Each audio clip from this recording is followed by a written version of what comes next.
everybody. Welcome to the Soulful Eclectic. I am your host, Diana Collins, and I want to welcome you to our next episode. If this is your first time visiting, I want to say thank you for coming. I hope you are a continued tribe listener.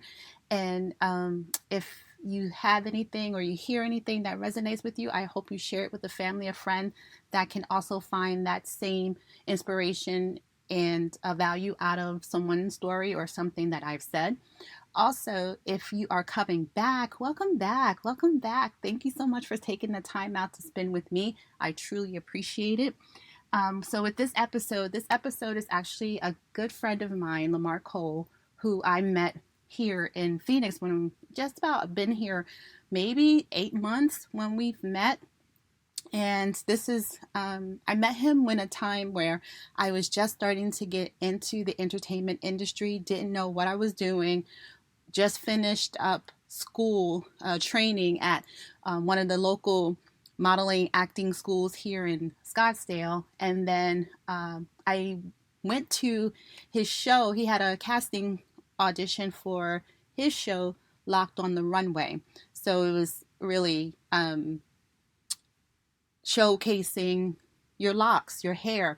And I just got my hair locked. I have sister locks. So I was like, yeah, I'm going to go do this. I've never done a runway show. I never done any modeling, any acting, none of that. And I just stepped out on faith and went there. And I want to say, this man welcomed me with open arms. I thought he was like one of my friends that I've known for years. He's just that kind of a soul.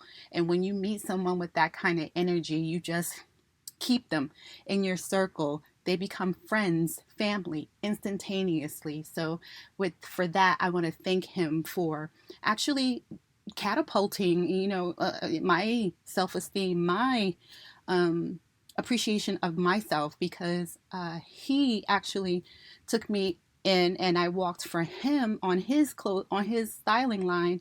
And out of just being there with him, I've met several other people that we're still friends now to this day. And I just appreciate him for that. So with that, I'm going to introduce you to my friend, my family, my brother, LaMark Cole. Anthony, and supported pretty much every and anything that I do. It's you don't always find that type of support, and I mean I can post a like or do anything, and you are there to comment. And I always tell people now the new hug and kiss is like a comment on a post or a like on a picture, like that's Mm-hmm. kind of the new hug and kiss. And you have always supported me, and I really really appreciate that. I even really appreciate hearing your story about how you just came to my show, you walked in my show, and it just did something to your confidence, and it just opened up doors for you mentally and physically. Those are the things that I hope to how you say accomplish with any and everybody. Not only because sometimes people are not knocking at your door, you have to make your own opportunities. And so if I helped out even a little bit in that, that makes me feel 10 times better. Yeah, You know what I'm absolutely, saying? absolutely, and which is one of the reasons why I keep gravitating to you. I mean, and even guys, just so you know, even though he knows me, when I go to audition for him, I don't automatically get the role. Okay, I don't automatically get the rock to walk. So and I appreciate that because you are fair and you are concise and you're about it, right? And Absolutely. that's what it's about when you have an industry that you're putting out, a product that you're putting out. We all don't fit everything that you're looking for, but it's always good to go and try. I'm so glad you said that because starting off, and I'm sure we're gonna dive into this in a minute. But starting off, I had a clear idea of who I wanted, how I wanted, who's gonna wear this, who's gonna walk in this. And I have a whole plan. Like Mm-hmm. I'm crazy.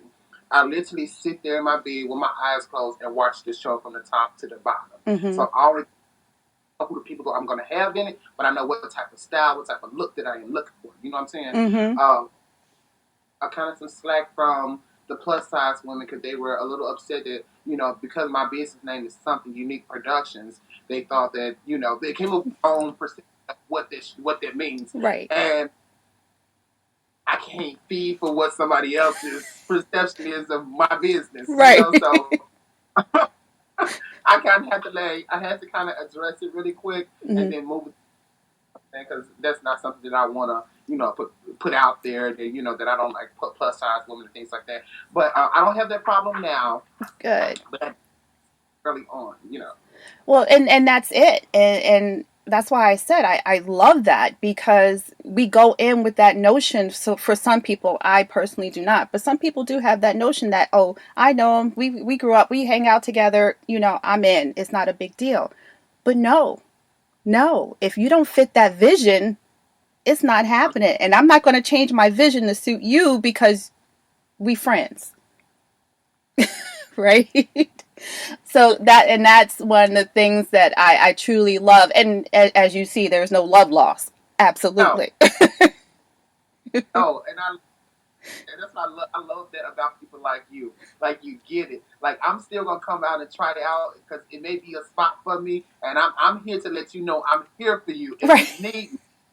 And I appreciate that. You know what that does? It put a mental note on the back of my head, like, okay, if I do have an opening coming up for somebody and I think this will be perfect for them, boom, I know they're back here. But when they get all sore and get upset about it, and and just expect me to do what you want me to do, it just ain't gonna ever happen like that. You know what I'm No. saying? No. You, but in general, Mm-hmm. it's just not. It's the same for me. I may be not be the flavor of the week for somebody else. You know what I'm saying? Like you might want a different designer, and I'm cool with that. I'm good with that. Like it's no love lost. You Mm-hmm. know? Exactly. Exactly. But talking about your designs and you, um, I just want to go just a little bit to the beginning, right? Just to the beginning. And one of the signature questions that I tend to ask a lot of my guests is, what makes you you? What makes you authentic? I would say if we're gonna go all the way back to the beginning. So I was raised in Chicago. I was born in Chicago. I was raised in Tennessee. I didn't really get my footing on who I wanted to be until I went to college. Mm-hmm. I wanted to go to college for fashion, but my mom was like, "Hell no, you ain't going to right here. You're gonna go to this local college, HCBU. I forgot what Historic Black College. Um, and so while I was there, no, let's start about in middle high school. So high school, your parents buy your clothes. Mm-hmm. So I was clothes, and in down south, they don't like the fitted clothes. They don't like the popping fashion, No. or it's not that they don't like it. I think they're just not experienced enough. And you know what I'm saying. And my mama would buy me clothes from Walmart and Target and Macy's Mm-hmm. and TJ Maxx and places like that. But it was always like this box shaped shit. You know what I'm Right. saying? Right. you know. It's like, look, I got hips, I got an ass. What's going on here? You know? Exactly. So, and I was bigger too growing up, and not big, but I was bigger than my siblings. Mm-hmm. So I had to fit me a certain way. You know what I'm saying? Okay. So I would go back and look at my pictures and all that kind of stuff. And like, oh my God, look at me! I look so depressed. I don't even look happy. Blah, blah, blah. So I went through this whole, like from middle school, actually from um, it's like sixth grade, middle school to high school, and like mid beginning of college, I just went through this space, and like I could not identify who I am, who like what do I want to do, what do I fit in. I ain't told people that I was gay, so there really was gay group like it is now. I'm sure Mm-hmm. in high schools, it was just pretty much I'm just floating around. You know what I'm Mm-hmm. saying? So I wanted to do who I was. I didn't have an identity at all. Mm-hmm. So I guess I woke. I'm gonna tell you what it was. I was watching Real Housewives of Atlanta, and it was Nene Leakes personality and the way she spoke up for herself, the way she addressed issues, not shy away from shit. You know what I'm saying? I just absorbed all of that and I took it in. I took it in because I literally was living around me. My mom, my sister, my brother, everybody else. I'm living for them. Like I had no life. Mm-hmm. I was just them. Oh, girl, you could have me over here sweating that show. I was living, I was living for them, you know. So it took when I watched the Nene Leaks with the Weird Housewives. I took that and I ran with it. I said, you know what? I'm done living for every fucking body else. Mm-hmm. I'm I'm gonna do how I want to do. Now I was already in college, so I couldn't just skip out of college. I wanted to finish it. I'm almost a person that if I start something, I want to fucking finish it. I don't care how I finish it, when I finish it. Um, So I did the college thing, and then while in college, I started to break out. I started to actually just blossom, like Mm. who you see now. Because at first I was like super shy, super quiet. I would not address conflict. Like my hands got clammy if anything had happened, or you could look at me wrong and I start crying. Okay. No. Yeah. So I went and they see me now. They like, this person. Like they was like honestly, you would think it was a total other person. And I'm like outside looking in. If I was looking at myself like on the outside, I Mm-hmm. would be, whoa, he did a whole 360. He's not. This not even LaMark. This like a Lambo at this point. You know what I'm saying? But that's kind of how it started. I just got tired of living for other people. I wanted to express myself. And growing up in our family, it was all about the look. My mom always wanted us to be dressed up for church and dressed up Mm-hmm. on a family dressed up for birthdays. So it's always been about the keeping our hair cut and the clothes and yes ma'am, no ma'am. It's always been like that kind of upbringing. Mm-hmm. I literally felt like I was in a box. I literally felt like I was in a box, and I'm like kicking and screaming trying to get out this box. But I'm thinking in my mind that somebody's going to come and open the box and let me out. You know what I'm saying? Mm-hmm. I, I I created that box. You know what I'm saying? I created that box. So let me break this damn box down. So I broke that motherfucker down. And that's how I am now. Because there's no more box. Right, That's right. He's like, I am free. I am free. I am free. I have nobody holding me back. And I just want people to know we didn't plan to wear yellow at the same time. That was like, I just noticed that. Look at us. great minds think alike, right? Oh, But you mentioned being gay. And I know in the black community, that is like the biggest swear word, that's known to man. And then you mentioned being in the church and your family.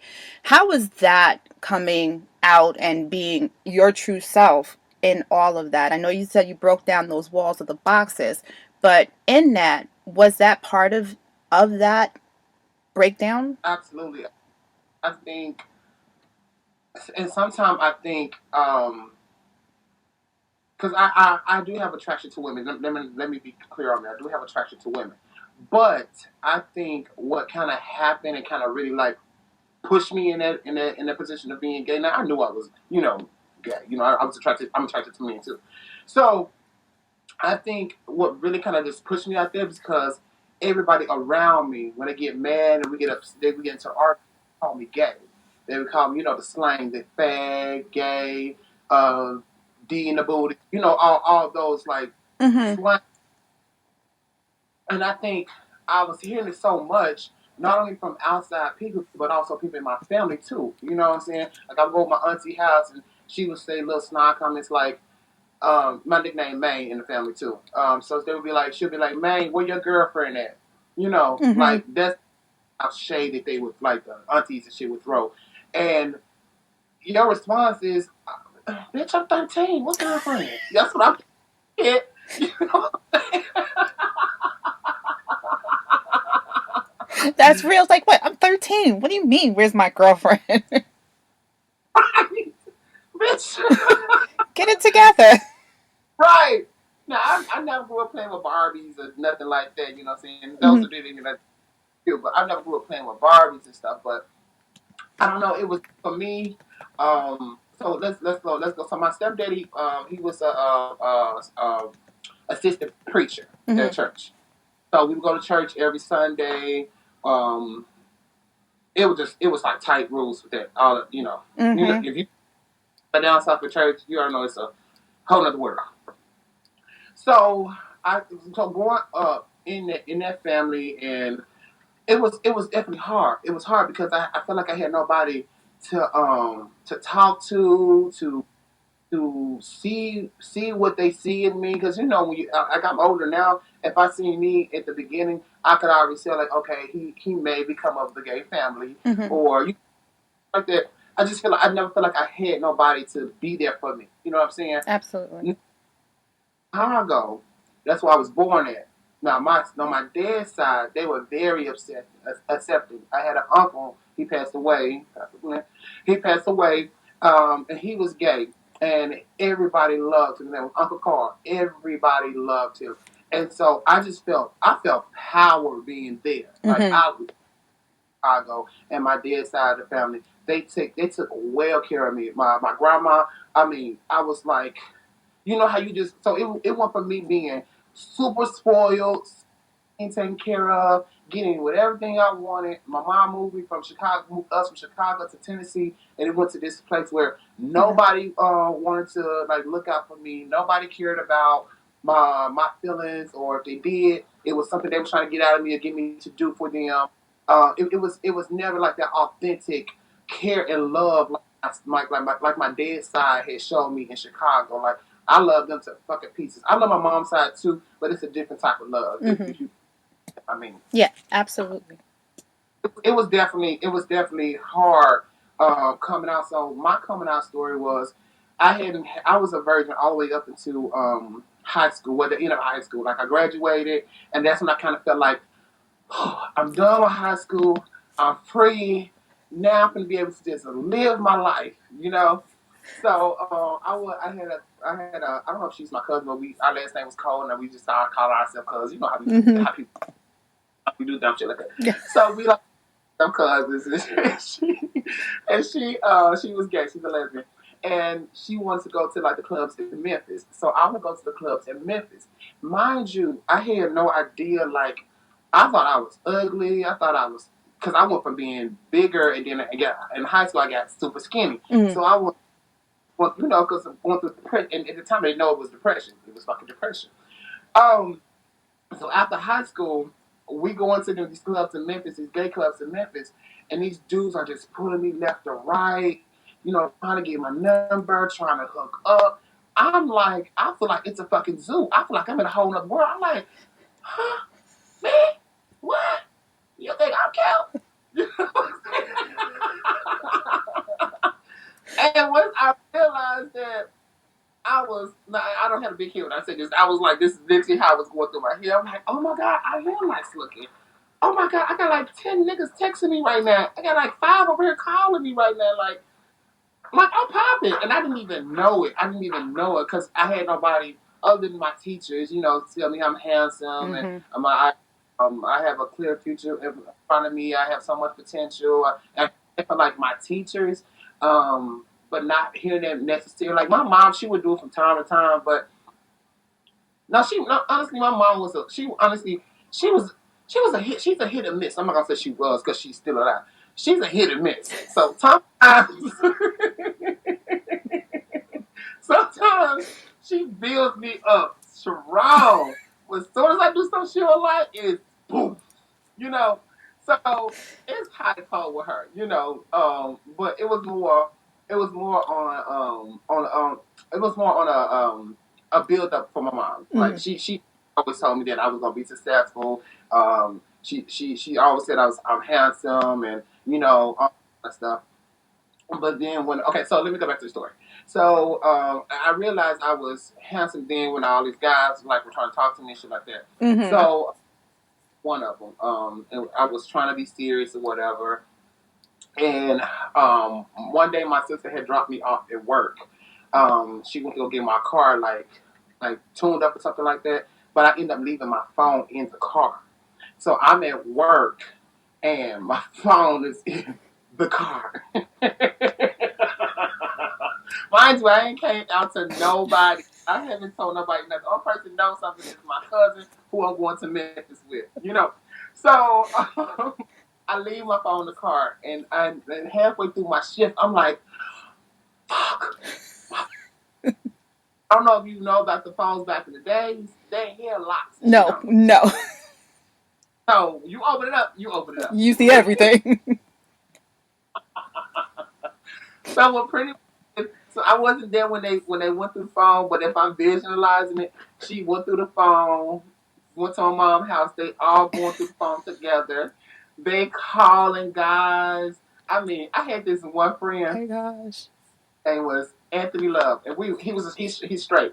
But he knew I was gay, but he knew I was never gonna come on him, come on him like that. We just like to dress nice and hang out, you know what I'm saying? And he Mm-hmm. was a so my sister had ruined their relationship. Oh no. Him and like, hey, are you sleeping with my brother? Are y'all you gay? And we was friends after that. Like him and I never had to come. I'm not. I wasn't a big communicator as I am now. Like now, I would communicate and I would talk and I would like try to fix the relationship. But it's been years now, so it's like it is what it is at this point. Mm-hmm. But then it was heartbreaking because he was my only guy friend that just wanted to hang out, go to the skate ring together, and just on some real cool stuff. You know what I'm Yeah. saying? Because every gay guy don't want to sleep with another guy. You know what I'm No. saying? It's not like that, and I think that's what she kind of perceived that. Because he was in my phone and we would have conversations like, "Hey, what's up today? What you got going on? I'll meet you Right. here." And it kind of, I don't know.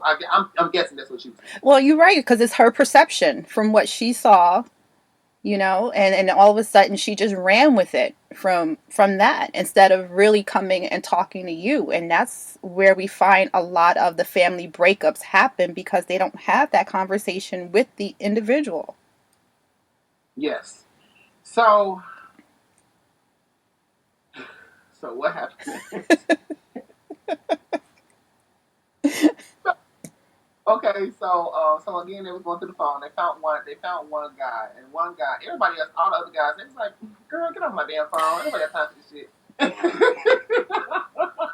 I can so hear that. We don't want to hear this, girl. Bye. Bye. I got. But it was one guy. His name was Derek. He entertained me, and if anybody knows my mother, she knows how to get under your skin. She knows how to go. She don't even got to know you. She knows how to get under there and just start moving around. You know what I'm saying? So she's telling him that I'm playing him and he's not nothing. I just want him for this. I just want him for that. And he's thinking it's real because what she's trying to do, she has no basis on nothing. So what she's trying to do is get information out of him, Information. piss him off so he can give information. And that's exactly what he did. He told her like, "Hey, he came down here. We went here. We did this. It was just." So she had got the full lowdown at that point that I was gay without me even telling her. So I come home and I see the door, my door hinge off the hook. So I don't have no door in my room. And so I'm like, "What the hell am I doing?" It's like, I know it was here when I left. Here when I loud, where is the door? That's real right there. Oh, That's a real mom move. it's some down south shit. And I realize that now being an adult, then I'm like, damn, is everybody getting it like this, or is it just my ass? So she's like everybody's like going off. Everybody's like upset that I'm gay, and I'm like, I'm in between of don't understand why you're so upset because when you get mad at me, you call me gay. You. I mean, so and then I'm in this place where like I don't know. I'm supposed to be gay. Like, is this the wrong thing to do? Is it the right Right. thing to do? Like, I mean, like this, like my emotions and just everything. It was just all bottled. I didn't know what. I don't know. I honestly didn't know what the fuck to do. Mm-hmm. Um. So they end up putting me out. I ended up staying with my cousin. He stayed in the country. And the country's maybe like 20, 15 minutes from my house. So I ended up getting my bags and going over my cousin's house. But I was still in school too. So Mm-hmm. he stayed so far. Oh, my sister ended up taking my car too. So my car was in her. It was in her name, and Ah. 18 when I had got it, and I needed somebody older to put the car in. So I gave her the money and everything, paying the bill, paying it regularly, doing everything I need to do. Um, I go. I'm over the cousin house who's taking me to Memphis, right? The cousin stayed over there in the same complex as where my grandma stayed. So I guess they were going over there and they recognized the car was over there. So I got up one morning getting ready to go to school. My car was gone. I thought somebody had stole the damn car. So I'm like, girl, somebody stole my car. Like, what the fuck? So I called the police. They're like, no, your car was picked up by by your sister. They say the name, but I don't want to Yeah. know. Car was picked up by her. They towed it away or whatever. And I called her. She's like, yeah, cause you this and you that and you don't gotta be like that. And so I didn't have a car. Wow. So I moved with my cousin. He stays all the way in the country, and I stay. And my school is like in town. It was hard to get back Back and and forth, forth. back and forth. So I ended up dropping out of school for that semester because it was just too much for me. And just keep in mind, Right. this is just me by myself. Hmm. Like I know, besides my cousin at that point in my corner, I don't got nobody in my corner. I'm figuring this out by myself, Hmm. and things that were making me stronger. I didn't realize it at the time. I just thought like, oh my God, like why I gotta be going through this? Like this is just too much. I just want to live my life. I want to, it was just that those vibes. You know what I'm saying? Right. Um, be stronger again as I was going through it. So what I did was I found a job. Was working at a factory. I ended up the factory ended up paying me really really good, and right across from the factory there was some new apartments being built. So I ended up putting an application in those new apartments, beautiful apartments too. Put an application in. I got the apartment. So I literally will wake up, cross the street, go to work, Nice. and then I end up enrolling back into school, finishing it off because I was in my sophomore year, and I didn't want to feel like I didn't want to lose those credits. I didn't want to like that whole thing Yeah. being. I'm gonna get them do this shit, I'm gonna work shop and go to school and I'm gonna pay my goddamn bills. I end up getting another damn car, so I get everything. I got back on my feet. I'm gonna tell you how I got back on my feet. I got back on my feet because I stopped feeling sorry for myself. I stopped feeling like a victim. Yeah. Because that wasn't doing nothing for me. Hmm. It literally keeping me in a stagnant place because I kept on. Oh man, why am I going through this? Like what? That wasn't doing shit. When I Woe said, is okay, you know me. what? For this situation, I'm gonna take care of my own goddamn self. And then once my family, so I probably didn't talk to my family for 2 years after that. So we had no communication. My mama, she would pop up because she one of them down south mom's child. She gonna know where you stay at. She gonna know your number. She gonna recognize your car if you change that bitch 5 times. She go no, okay. So she would pop up from time to time. But I felt so independent at that time.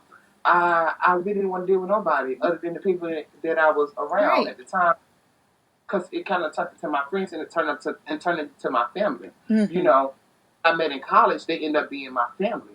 People that I grew up with in high school, that were going through some of the similar things, they end up being my family. So, in a way, mentally, I had replaced my real family with my friends. You know what I'm saying? Absolutely. And that's what a lot of us do when we come out, right? Because we are shunned by our family on a certain level and we build those other communications and families outside. And Absolutely. that's what I tell people. Your family is who makes you feel at home, at peace.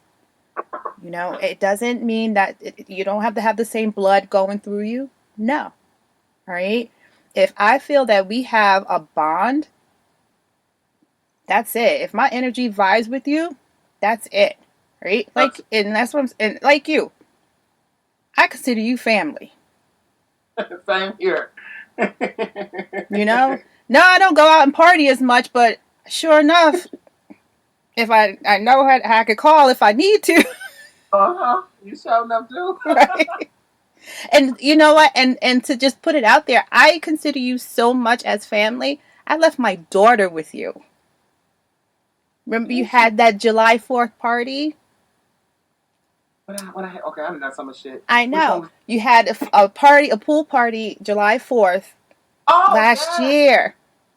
yes. And my daughter said, I don't want to go home. I want to stay. I'm like, okay. Okay, bye, girl. I'm like, look, that's my baby over there. You just make sure she get home. Okay, good, good, good. Well, that speaks volumes. That speaks volumes. So those are the kind of bonds that I like to put out there, especially now during COVID, mental health. We're all, going through anxiety, depression, and a lot of our LGBTQ community are really suffering because they're losing family members as not even for illness, but Right. because of coming out and being their authentic self. So having these conversations is helpful because it shows that you can move past that adversity of Absolutely. coming out and being shunned by your family. Yeah, the shit sucks. Oh, Okay. absolutely. You always want your family that you raised with and that your blood is the same to be on your side. But the reality of it is it's not always going to be that. And you have to learn to cope and persevere through that. And you sharing your story, that is speaks volumes to what we can overcome and what we can achieve. So thank you for definitely sharing that, because Southern And mamas are, whew. yeah, sound like I have a complete, oh my God, so much better relationship with my family now. Like like they call me, we talk, we laugh. My nieces and nephews, I mean, they are the best. I have a better relationship with my mom now. My stepdad, like I said, he passed away. Hmm. Um, I wish we could have, we had a good relationship, but he passed away during the time that I was coming back. Even though we stayed in this, you would have thought I was like in a whole other state because I went around for 2 years just because I was like, you know what, child, Mm-hmm. I'm cute. That's all right. It's like, I'm cute there. And I got a fucking passion. I'm gonna make this shit happen. But no, we got a good relationship now. We are with any family you still working on certain things, but how it is, how it was, whew, complete change, complete. But it took work and it took time. I think they recognize that I'm not gonna let their opinion become my life. I think they realized that real quick. And once they realized that, they had to accept it. And if you don't want to accept it, then okay, I have no space for you in my life, and that's just that. You Mm-hmm. do you. And this with anybody who's like don't want to deal with me. I'm fine with that. I'm good with that. I have enough going on to keep me busy. Mm-hmm. I want to see you hurt. I don't want to see nothing come, no wrong come your way. But your opinion will not be my life. That's right. That's right. And like I like to say to people, um, your failure to plan, your ignorance to things is not my emergency, right? So I, Boom. I'm not doing it. And you're a fan flop, girl.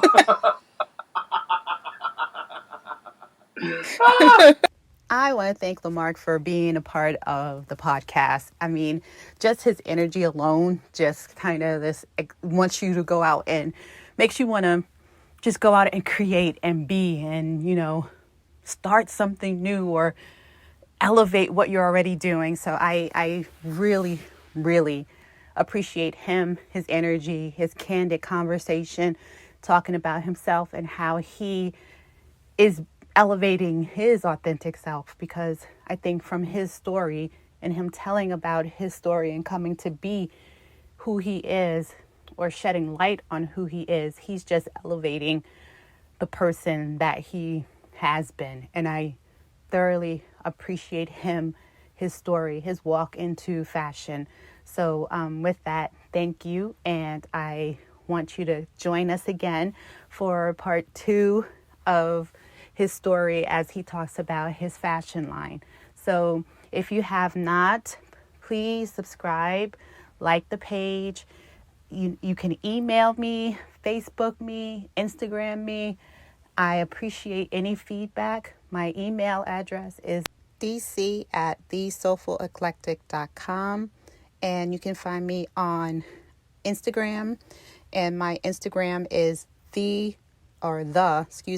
the.soulfuleclectic.com.